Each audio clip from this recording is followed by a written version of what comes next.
Kush të kujtohet për dëbirin tashmë që ti gjendet pranë, a e keni dashur shpatin? Kaj shumë. Hajde bëhemi të tërë. Lutem, edhe nëse do i gjendem pranë, mos dalin të flasin publikisht, edhe të si që bëjnë gjithmonë që unë shkova, të lutem, kontributi për të tjerë njerëz duhet jetë në heshtje, nuk ka nevoj fare për këshu elozhe mediatike. Ndjes për revoltën, por realisht jam të imbushur. Kam vënë re që janë klikuar më shumë intervistat Shpatit dhe ajo që më bëri përshtypje ishte rritja e followersave në Instagram. Nuk e di. Kjo ndosh ka vite që ndos. Followers. Megjithatë është e pashmangshme, jetojmë në një botë që rrjetet sociale. Mund të jetë një formë ndoshta për ta mbajtur gjallë, se ka dhe njerëz që këndojnë, kanë kthyer këngët e tij. Kur je artist, e the pak më përpara Suada, nëse nuk gabon, teksa Anisa po fliste që gazetarët apo njerëzit shkojnë aty me telefona, duan të shohin apo të jenë kurioz, të dokumentojnë gjithçka, ti the, nuk i shmangesh nëse nuk gaboj me zë të ulit, se si je personazh publik dhe një lloj dashurie.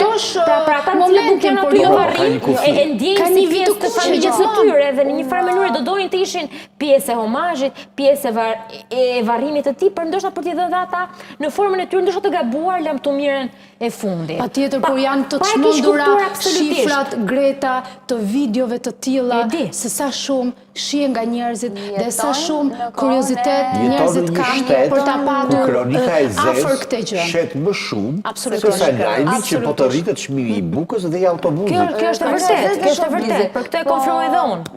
Se bën emisione të tilla. Nuk i shmanges dot Greta sepse po jetojmë në botën e Instagramit tani. Më ja besoj Klotilda mund të më thotë sepse ka drejtuar për shumë vite suplemente shumë të njohura. Dhe unë bajmën kur ka ndruar jetë Emi, ju dhe Gazeta Shqiptare kishin kokë më kokë për të nxjerrë detajet e vdekjes. Njëri kishte detaje më shumë, tjetri më pak. Tani këtu futet dhe profesionalizmi i gazetarit, sepse atëherë nuk kurse kanë qenë kaq shumë të portale dhe ne mezi prisnim të lexonim suplementet e fundjavës. Bluetoothi dhe Panorama Plus që kanë qenë. Por aty pastaj futet profesionalizmi, por tani e kemi të pashmangshme, sepse edhe nëse do ta bëjnë gazetarë, do ta bëjnë familjarë, do ta bëjnë njerëz që vinë aty qoftë edhe për vizitor, kështu që nuk i shmangesh dot në epokën e çmendur të rrjeteve sociale të cilën e po jetojmë. A ka një kufi? Patjetër që ka. Se për të shmangur nuk i shmangemi dot. Kjo është e qartë dhe domos po bëhet fjalë për se sot po filmojnë njerëz të cilët nuk janë publik, sot po shihni ka portale të ndryshme që ti duke ecur në rrugë bën një gjë që ndoshta nuk është komfort.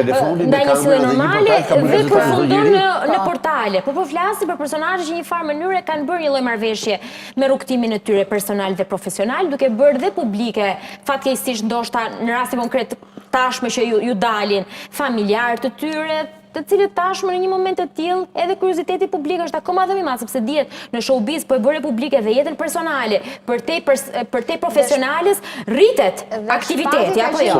Ka qenë një personazh që as nuk e ka pasur shumë qejf të pjesën e vëmendjes. Do të thënë po të rish dhe të kujtosh intervistat e vjetra që dikur i kemi bërë nëpër gazeta, nuk është se ka qenë një njerëz që preferonte shumë, sidomos pas ndarjes që pati ndarjes bushme me Afrodita Dresha, ka qenë një nga njerëzit që i ka shmangur, si të thuash, këto pyetjet edhe për ndarjen, por edhe për historitë e reja të dashurisë. Dhe duke qenë që ka qenë një njeri kaq diskret në llojin e tij, mendoj që mund të ishte menaxhuar më mirë situata. Megjithatë, ka dy lloj artistësh, artistët që japin më shumë intervista se sa prodhime,